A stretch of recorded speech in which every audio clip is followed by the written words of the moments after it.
வாழ்க வளமுடன். Welcome back to English Teacher channel. This is Mano. Today we are going to see how to use the helping verbs in the main sentence.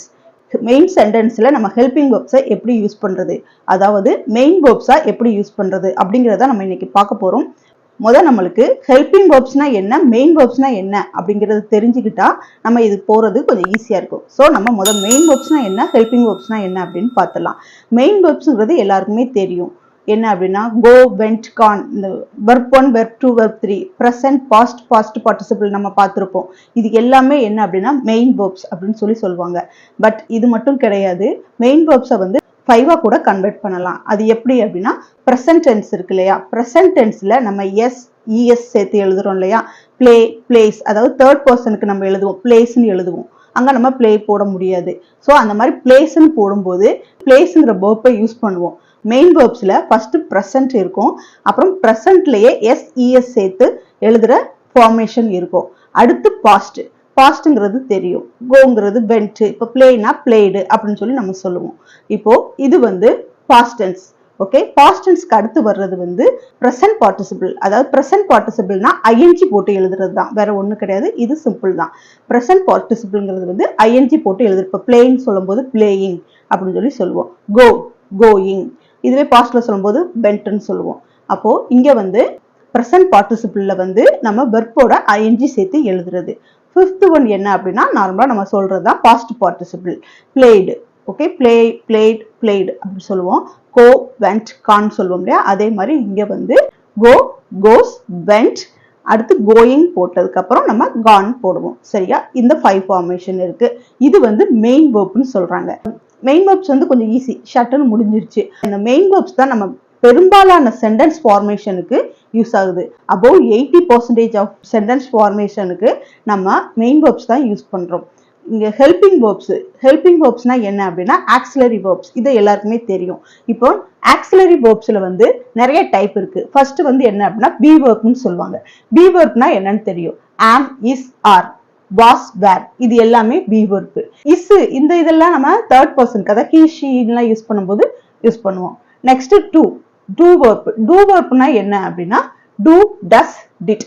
இதுல do, does இது பிரசன்ட்க்கு use பண்ணுவோம். பாஸ்ட்க்கு use பண்ணும்போது did அப்படின்னு சொல்லி use பண்ணுவோம். இங்க டஸ் நம்ம தேர்ட் பர்சன் சிங்குலருக்கு, சரி, தேர்ட் பர்சனுக்கு யூஸ் பண்ணுவோம். டஸ்ங்கிறது தேர்ட் பர்சன், ஹி, ஷி அப்படின்னு யூஸ் பண்ணும்போது இல்ல பேரை மென்ஷன் பண்ணும்போது டஸ் யூஸ் பண்ணுவோம். Next one have. ஹேவ் வெர்ப்ங்கிறது தெரியும் எல்லாருக்குமே. ஹேஸ், ஹேவ் இது பிரசன்ட்க்கு யூஸ் பண்றது, ஹேட் பாஸ்ட்க்கு யூஸ் பண்றது. சோ இதுவும் தெரியும். அப்போ இது எல்லாமே, இந்த மூணுமே என்ன அப்படின்னா பாஸ்ட்க்கு யூஸ் பண்றது. மேல உள்ள எல்லாமே என்னது, பிரசன்ட்க்கு யூஸ் பண்றது.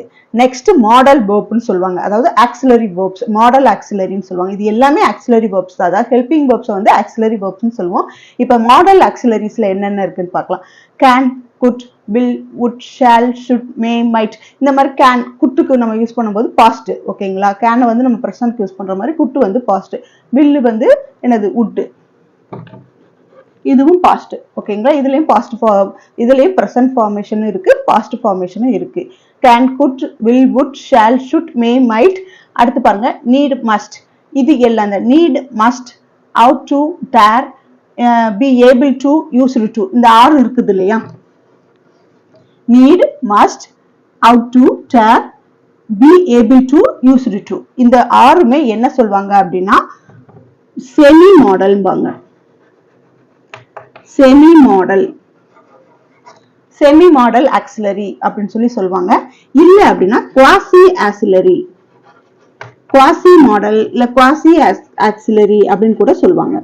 Quasi model. ஓகேங்களா? இதுக்கு என்னது செமி மாடல் அல்லது குவாசி மாடல்னு சொல்லலாம்.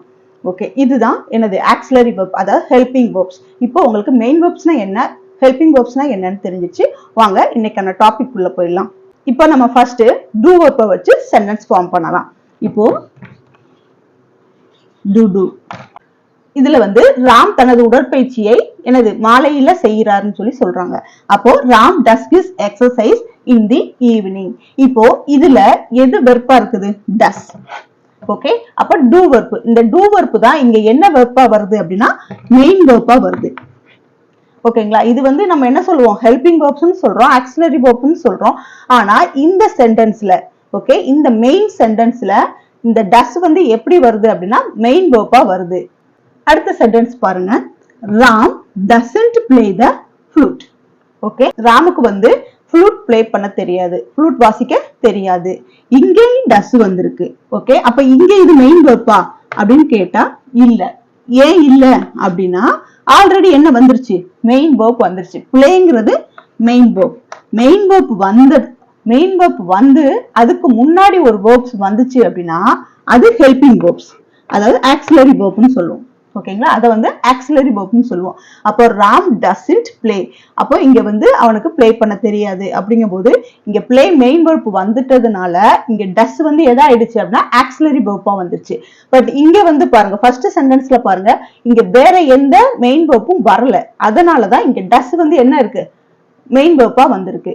இப்போ இதையே நம்ம மெயின் வேர்ப்ஸா எப்படி எழுதுறது? Ram doesn't play the flute, அவனுக்கு ஃப்ளூட் வாசிக்க தெரியாது. அப்ப அவனுக்கு என்ன வாசிக்க தெரியுது அப்படின்னா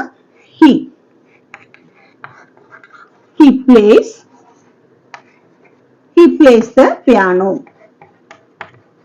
அவனுக்கு ஃப்ளூட் வாசிக்க தெரியாது, பட் பியானோ வாசிக்க தெரியும்.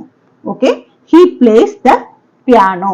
அப்போ இங்க பிளேஸ் வந்திருக்குது இல்லையா, இந்த பிளேஸ் வந்து என்னது, மெயின் வேர்ப். இப்போ இந்த சென்டென்ஸ்ல பாருங்க, டூ வேர்ப் ஹெல்பிங் வேர்ப்ஸ் வந்து மெயின் வேர்ப்ஸா யூஸ் பண்ணிருக்கோம். அதே ஹெல்பிங் வேர்ப்ஸாவும் யூஸ் பண்ணிருக்கோம். இங்க பாருங்க, மெயின் வேர்ப்ஸா யூஸ் பண்ணிருக்கோம். இங்க மெயின் வேர்ப்ஸை நம்ம ஹெல்பிங் வேர்ப்ஸோட சேர்த்து யூஸ் பண்ணிருக்கோம்.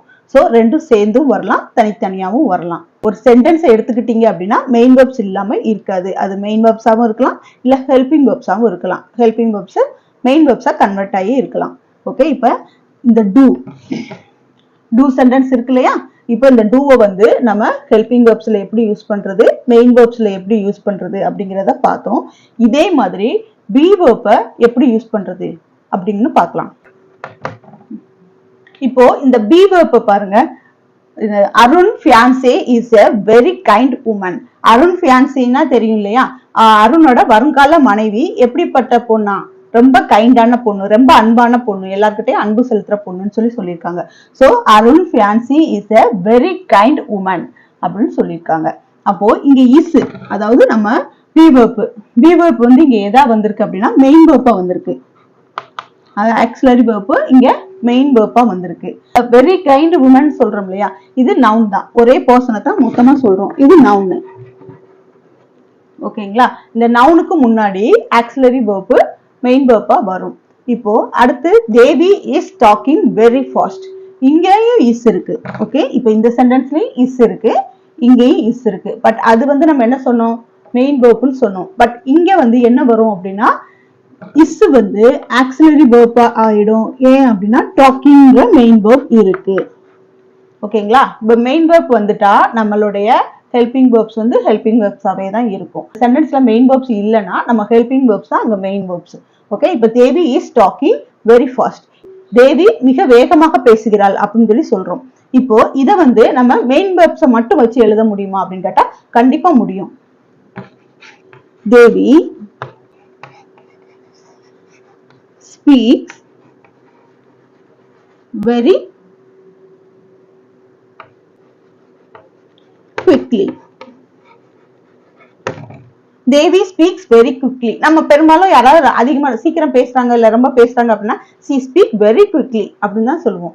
நம்ம என்ன சொல்ல மாட்டோம், she is speaking very quickly அப்படின்னு நம்ம சொல்ல மாட்டோம். டக்குன்னு நம்ம என்னதான் யூஸ் பண்ணி சொல்லுவோம் அப்படின்னா மெயின் வேர்ப் தான் யூஸ் பண்ணுவோம். நம்ம பேச்சு வழக்குல நம்மளுடைய ஸ்போக்கன்லயும் பெரும்பாலும் நம்ம எதுதான் யூஸ் பண்றோம் அப்படின்னா மெயின் வேர்ப்ஸ் தான் யூஸ் பண்றோம். ஸோ தேவி ஸ்பீக்ஸ் வெரி குவிக்லி.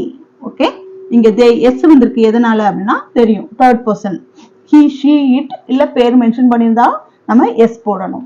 சரியா, இப்போ இது வந்து மெயின் வேர்ப்ஸ், மீனிங் ஒண்ணுதான். என்னது, தேவி இஸ் டாக்கிங் வெரி ஃபாஸ்ட், என்னது அவ என்னது ரொம்ப ஃபாஸ்டா பேசுறா அப்படின்னு சொல்றது ஒண்ணுதான். தேவி ஸ்பீக்ஸ் வெரி குவிக்லி, அவ ரொம்ப ஸ்பீடா பேசுறா, ஃபாஸ்டா பேசுறா, ரெண்டும் ஒரே மீனிங் தான். பட் அது வந்து நம்ம மெயின் வேர்ப்பையும் ஆக்சிலரி வேர்ப்பையும் யூஸ் பண்ணி எழுதியிருக்கிறோம். பட் இங்க வந்து என்னன்னா மெயின் வேர்ப்ஸை மட்டும் வச்சு எழுதியிருக்கிறோம். ஓகே, நம்ம அப்ப ஏதாவது ஒரு சென்டென்ஸை நம்ம மேக் பண்ணும்போது, ஒரு சென்டென்ஸை நீங்க ஃபார்ம் பண்ணும்போது ஒரே வேர்ப்பை வச்சுதான் ஃபார்ம் பண்ணணுங்கிறது இல்ல, நிறைய டைப் ஆஃப் மெத்தட்ல நீங்க ட்ரை பண்ணலாம். ஆக்சிலரி verb வச்சு ட்ரை பண்ணலாம், மெயின் verb வச்சு ட்ரை பண்ணலாம். நீங்க அதுக்கு verbs கொஞ்சம் பார்த்துட்டா போதும். அடுத்ததா நம்ம have வச்சு எப்படி ஆக்சிலரி verb-க்கும் சரி மெயின் verb-க்கும் யூஸ் பண்ணலாங்கிறத பார்க்கலாம். இப்ப have வச்சு நம்ம எப்படி மெயின் verb-க்கு யூஸ் பண்ணலாம்னு பார்க்கலாம். John has a green car. Okay, has என்னது have verb தான். John has a green car. John கிட்ட கிரீன் கலர் கார் இருக்குது அப்படின்னு சொல்லி சொல்றோம். அப்போ இங்க has வந்து என்னவா வந்திருக்கு அப்படின்னா மெயின் verb-ஆ வந்திருக்கு. John has a green car. அவனிடம் என்னது ஜான் கிட்ட கிரீன் கலர் கார் இருக்கிறது அப்படின்னு சொல்றோம். இப்போ நெக்ஸ்ட் சென்டென்ஸ் பாருங்க. Has Sandra got a smartphone?